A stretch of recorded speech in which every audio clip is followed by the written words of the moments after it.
দেখুন, আমার একটাই কথা, আপনারা যারা পঞ্চায়েত নির্বাচনে দাঁড়িয়েছিলেন, যারা জিতেছেন, যারা কাউন্সিলর নির্বাচনে দাঁড়িয়েছেন, জিতেছেন, এবার দল আপনাদের প্রার্থী করেছিল, আপনারা মানুষের সমর্থন নিয়ে জিতেছেন।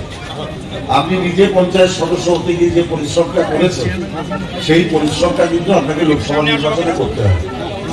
আমাদের কাছে 21 নির্বাচনের ফলাফল আছে,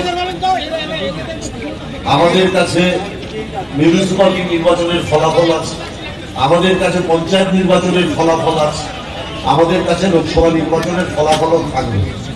আমরা কিন্তু লোকসভা নির্বাচন নিতে গেলে এই ফলাফল পর্যালোচনা করি যে আপনার মধ্যে পঞ্চায়েতে নির্বাচনে আমি 200 ভোটে জিতলাম আর লোকসভায় মাত্র 5 ভোটে জিতলাম, তাহলে এটা এস্টাবলিশড হয়ে যাবে যে আপনি আপনার এলাকায় আপনার বুথে বেশি পরিশ্রম করেননি। অতএব প্রত্যেককে কিন্তু জবাবদিহি করতে হবে। যে পঞ্চায়েত সদস্য আছে, যে মিউনিসিপালিটি কাউন্সিলর আছেন, তাকে নিজেদের ব্যাপারে কিন্তু জবাবদিহি করতে হবে। এটা করতেই হবে, কারণ এই নির্বাচনটা কিন্তু অন্য নির্বাচন। এই নির্বাচনে আমাদের কোনো গদি দখল করতে হবে তার লড়াই নয়। এই লড়াইটা হচ্ছে একটা জমিদারের অত্যাচারী মনোভাবের বিরুদ্ধে লড়াই।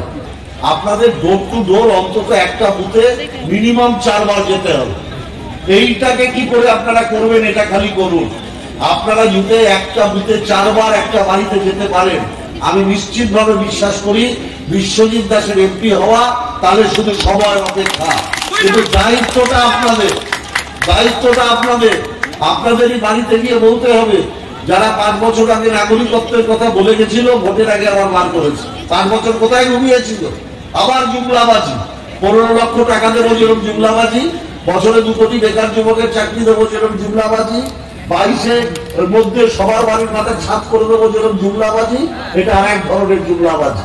এটা বলবেন যে নরেন্দ্র মোদী 9 জন গুজরাটি ব্যবসায়ী 1 লক্ষ 1000 কোটি টাকা চুরি করে নিয়ে গেছে।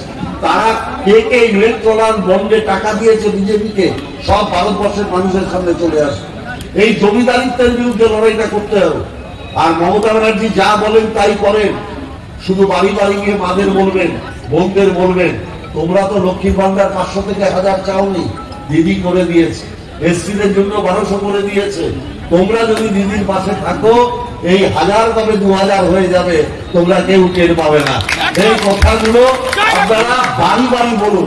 আমার একটাই আপনাদের কাছে হাত জোড় করে অনুরোধ, একটা বাড়িতে 4 বার যেতে হবে।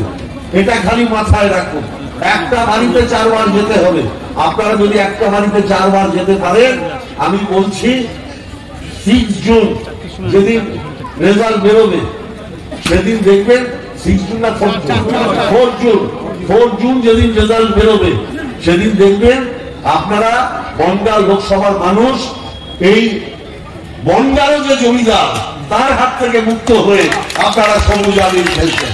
আপনি বক্তব্য রাখতে গিয়ে জনপ্রতিনিধি, কাউন্সিলর, পঞ্চায়েত সদস্য সহ বিভিন্ন জনপ্রতিনিধিদের একটা প্রকার হুঁশিয়ারি দিলেন, যদি বুথ স্তরে ফলাফল খারাপ হয় তার তুলনায়, তাহলে পরবর্তী পদক্ষেপ নেবেন। না, 100 বার।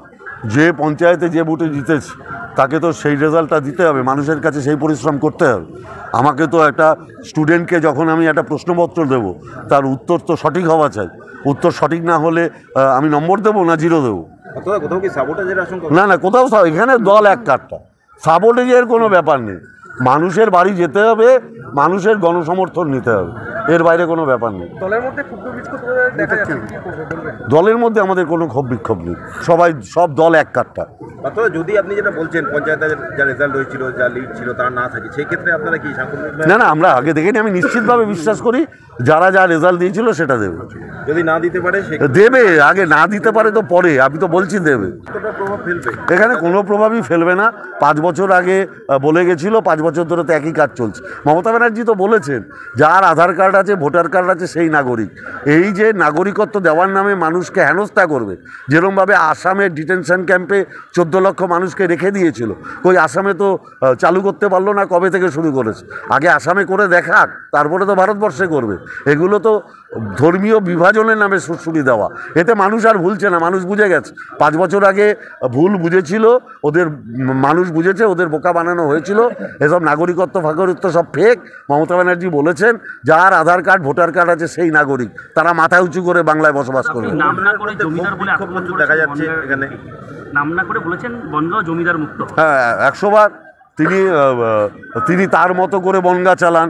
বনগায় ঠাকুর বাড়িতে আমাদের প্রণম্য হরিচাঁদ ঠাকুর, গুরুচাঁদ ঠাকুরের মন্দিরে কেউ জুতো পরে প্রবেশ করে না, সবাই বাইরে জুতো রেখে যায়।